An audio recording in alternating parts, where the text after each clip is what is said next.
మీ ఆధ్యాత్మిక ప్రక్రియ దారి తప్పినట్టుగా అనిపిస్తోందా? ఏ దిక్కు తోచక ఎటో పోతున్నట్టుగా అనిపిస్తోందా? ఏ గమ్యం లేని ప్రయాణంలో చిక్కుకున్నట్టుగా ఉందా?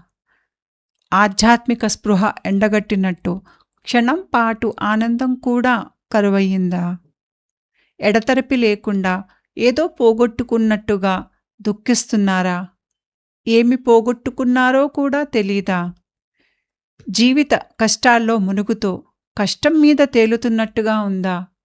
ఆధ్యాత్మికంగా మీరు ఎటు వెళ్తున్నారో తెలియడం లేదా?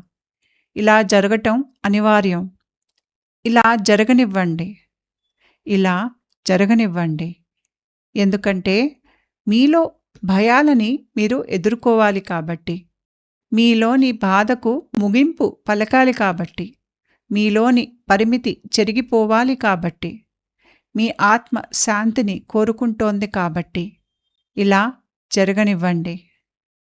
ఏమి పోగొట్టుకున్నాము అని భయాలా? కథలా? ఆశలా? పాశాలా? తనువు మనసుతో సంబంధమా? జరగనివ్వండి. మనసు మొద్దుబారింది. నన్ను నేను గుర్తించలేకున్నాను.